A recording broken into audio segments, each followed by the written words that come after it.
when they say that there's things in the water, if they said there was mercury in the water, it wouldn't be the little silvery thing you think of mercury.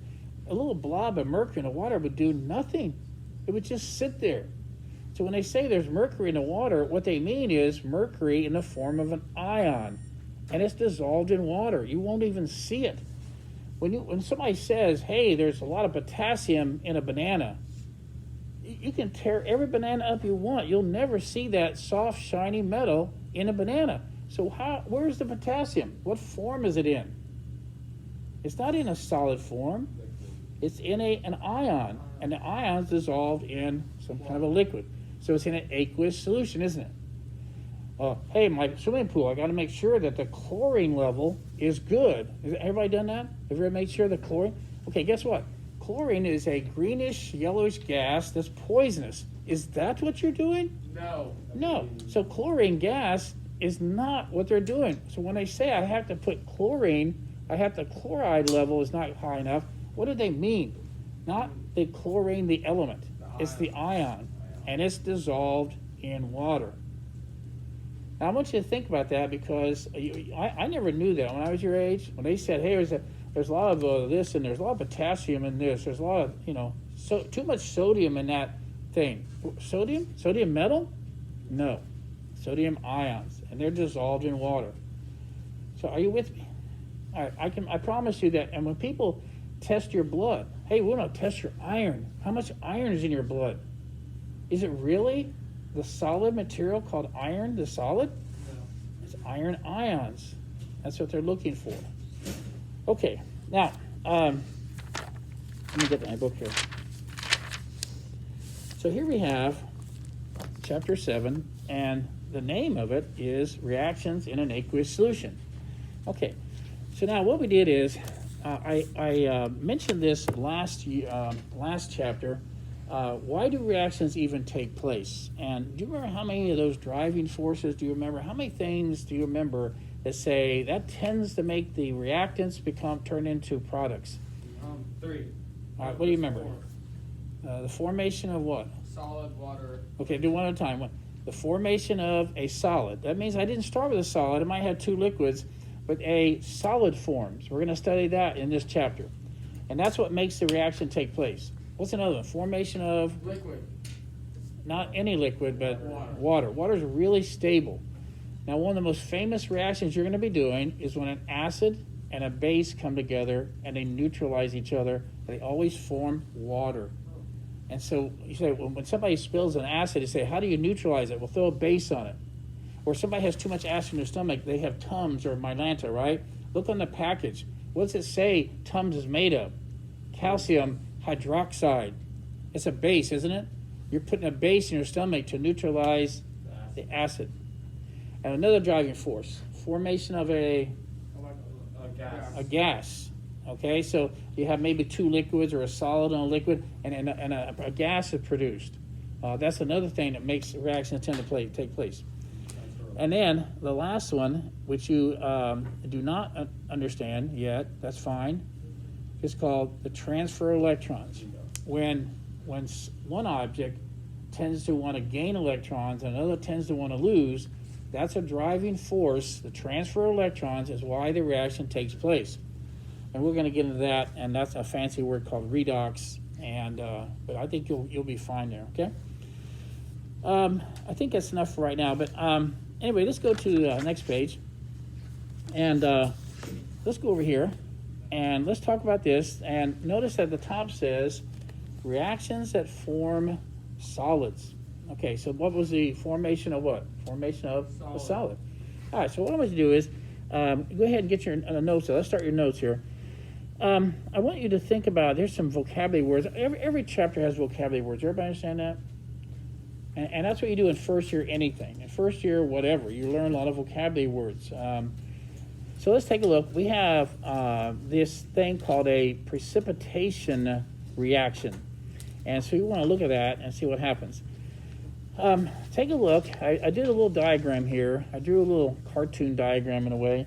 And take a look at it. It says, here's a chemical, and it says AQ after it. What does that mean? It dissolves in water. Okay, so that means I really won't see it. I won't see it, will it? Never. It'll look like water. Now sometimes it might have a yellow color, but you'll be able to see completely through it. It'll look clear. You won't be able to see the actual chemical. And here's another one, aqueous. And then what happens is, these are double replacement reactions, okay? So this part changes, they trade places like here, and then you get two products. So AB plus CD, remember that one? Yes. You get two products. Okay, good. Now, what happens is, let's talk about yesterday a little bit. If you put salt, if you were to put salt in water, what is salt before I put it in water? Ionic. And what does that mean, though, an ionic compound? We know it's a metal and non-metal. We know it's an ionic compound because what happened is when this formed, this thing actually did lose one electron. He gained it. I lost an electron. That's what made me +1, and you gained it, made you -1. And why did they stay together? Because opposites attract. And that's the nature of an ionic bond. They're not sharing electrons at all. So this is the ionic compound, right? All right, now, what four-letter word means you're an ionic compound? Salt. Ooh, that was fast. Okay, she didn't have to guess. Everybody understand that? So ionic compounds are salts. Now, remember that chapter where you wrote all these formulas and stuff like that? Almost every single one of those were a salt. Do anybody remember which ones were not salts? Do you remember which ones were not salts? Can you repeat it again? What is? The ones that were like gas and gas. Like Say it again. It's like non-metal and non-metal. Yes. Non-metal, non-metal. See, nonmetals and nonmetals, when they form bonds, they don't transfer electrons. They actually share electrons, and that's a covalent bond, isn't it? So those are not called salts. Those are called molecules. All right, so everybody okay on this? This is the salt, right? Mm-hmm. And if you, right now, is there an attraction between these? Yes. And the answer is yes, and it's actually very powerful. If you try to take a salt crystal and put it on a stove and turn the burner on, it would stay together. And you heat it. It takes a lot of energy to break those ionic bonds. So it's actually a very strong bond. But what's always amazed me is what happens when you put it in water. And these are attracted. But then we have these guys, and this is what the video was yesterday. So here's oxygen, and here's hydrogen, right? Now, what kind of a bond would exist between a non-metal and a non-metal? Covalent. Okay, covalent. Okay, now, so God, first of all, if he had made the molecule like this, if he made it like this, where it's straight, we would not have all the stuff that we talked about in that video.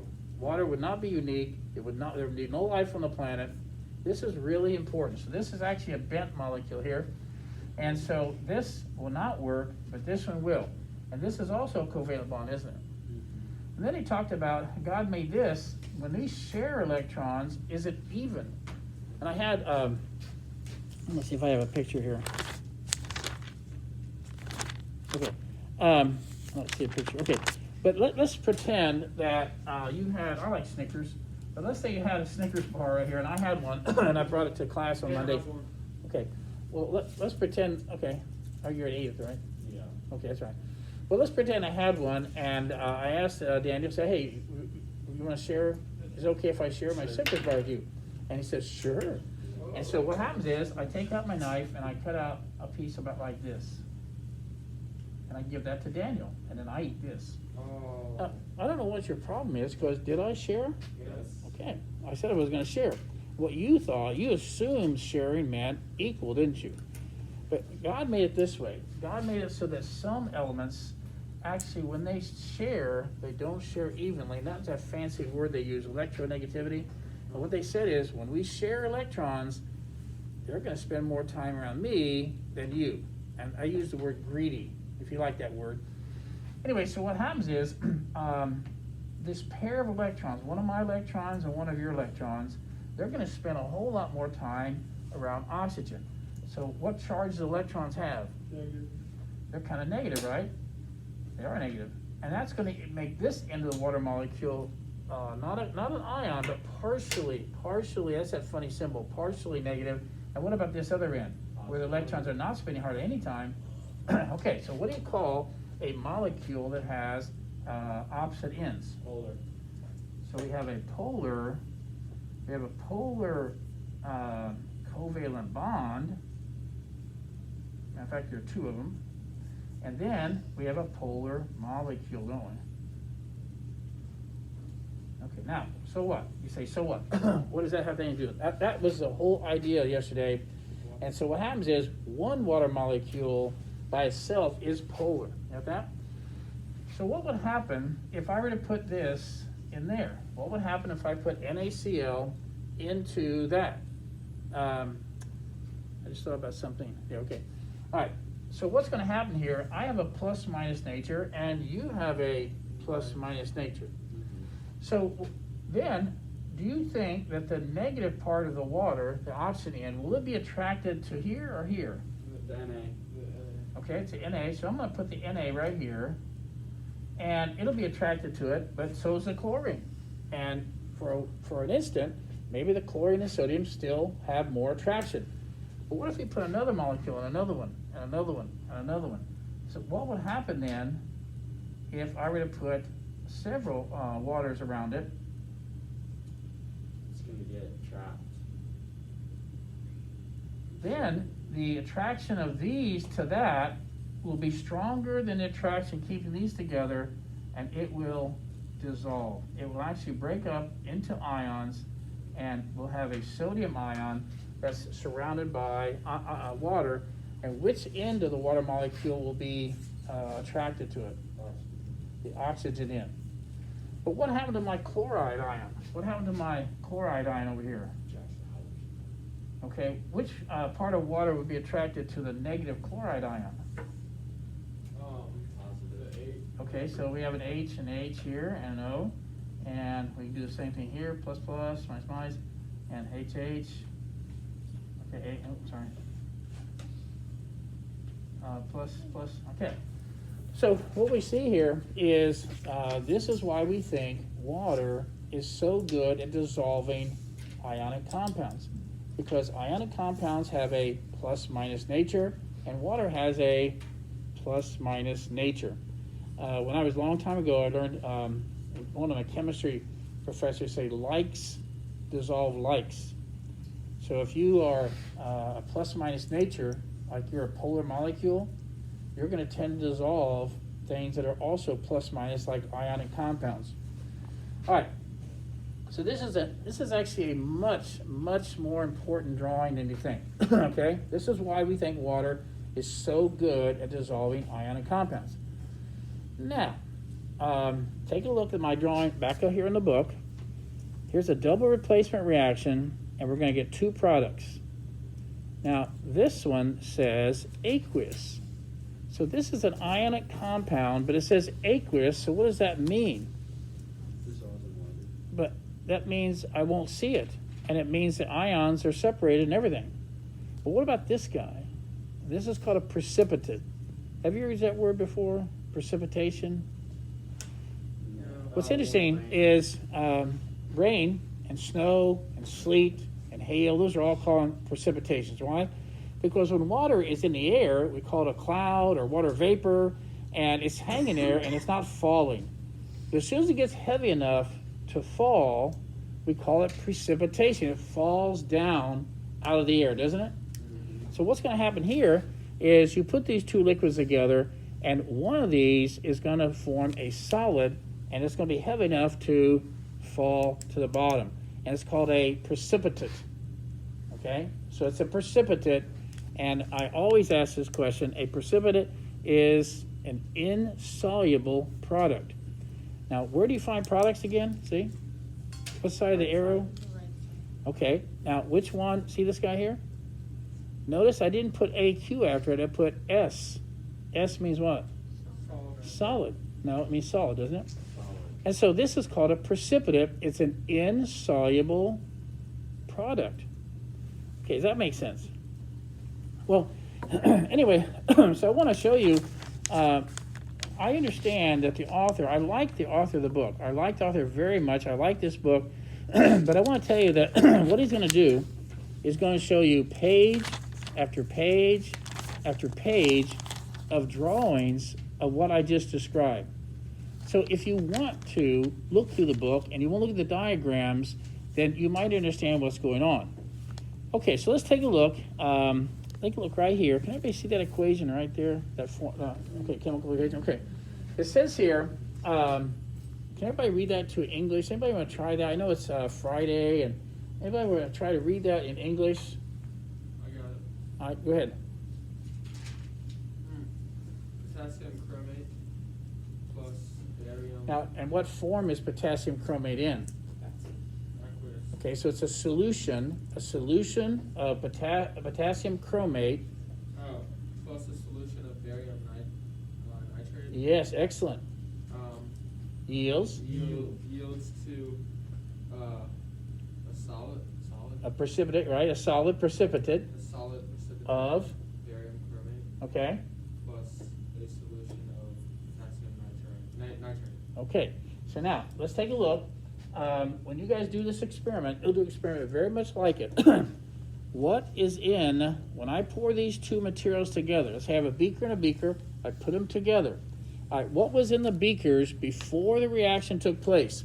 And this is where people have a little trouble, and that's why I'm going to stop you a little bit here and I want to make sure you do really well on this part. What is in this beaker? Water. Water. Yes. What else? Potassium. Really? Carbon. Yeah. Really? When an ionic compound is aqueous, is there really potassium chromate in there? No. No, think like this. Now think about it. What's actually in there? Now be careful. Your eye sees a 2 there, but I've never taught you anything about diatomic potassium. There is no K2. There is no K2 in that beaker. What is there? There's What is it? Yes. Say that again real loud. 2 ions of potassium and one. Chromate. wait, and 1 ion of chromate. All right, wait, look at me, okay? It's important. If this is an ionic compound and it's dissolved in water, then it's going to be broken up into ions. So how many ions are in this thing? 3. 2 potassium ions and 1 chromate. Now, so water's ability to pull potassium chromate apart is greater than its ability to stay together, isn't it? So now that's why I show this diagram. Now take a look at the diagram, and what do you see here? Notice they did what? There are 2 potassium ions for every what? 1 chromate. Now let's take a look at the other. What else is in that beaker? What is in here? What is in this right here? Somebody else try it. You did a good job. You did a great job. All right, you want to try it? 1 ion of barium. What charge does that have? Plus 2. Yes. Plus. Plus a plus 2 ions of nitrate. Not diatomic nitrate? No. No. 2 what? 2 ions of nitrate. And what charge do they have? Nitrate has a minus. Okay, now this will take you back a few chapters. Do you think that this solution is an electrolyte? Would this be an electrolyte? Yes. Yes, because it has ions floating around to conduct electricity, wouldn't it? Electrolyte's a solution that conducts electricity because it has ions in it. Now, what's interesting now, they start bumping into each other. Don't they?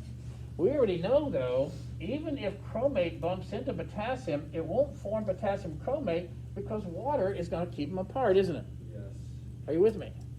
Yes. Okay, so we know that, but guess what happens when barium bumps into chromate? It's gonna stick. What happens there? It forms opposites. So barium's attraction to chromate is greater than what? Water. Water's ability to hold them apart. And so here's how you write the equation. And look over here, barium chromate, solid, that's called a precipitate. And there it is, laying down at the bottom, isn't it? It's laying down at the bottom. And then what's here? what's still left up here? H2O. And No, the What do you have? calcium You have water nitrates. and all those other ions, you get it? And matter of fact, that would still be an electrolyte, because it still would conduct electricity, wouldn't it? So good. So what was the driving force on this? water. What was the driving, what made this reaction take place? Formation of formation of water. Transfer of electrons. No. Formation of a solid. What is it? Formation of a solid. Formation of a solid, okay? Come on. Oh, where's the solid? I don't see the solid. Okay, all right, I'll do it again. What happened? It's that I yellow. think What? It's that yellow good stuff. Wait a minute, wait a minute. Ever since they put the two monitors, every once in a while it goes dark for about 3 seconds and comes back on. I think that. But I think this one was the, I think that's the computer going to sleep. I asked her about that, she said, well, that's what it does. Okay, so let's take it again. Where was the solid? Yeah. It's at the bottom of the beaker. It's denser. Everybody see that? So anyway, that seems to be the driving force, and let's try it again. How would you classify this reaction? Double replacement. Yes, double replacement, right? Oh. It's double replacement. So before this chapter, you would have written produces barium chromate and sodium nitrate, and that's all you knew. But now you know that one of those products is actually going to be a precipitate. And so another way of describing this kind of equation, this kind of double replacement reaction, is called a precipitation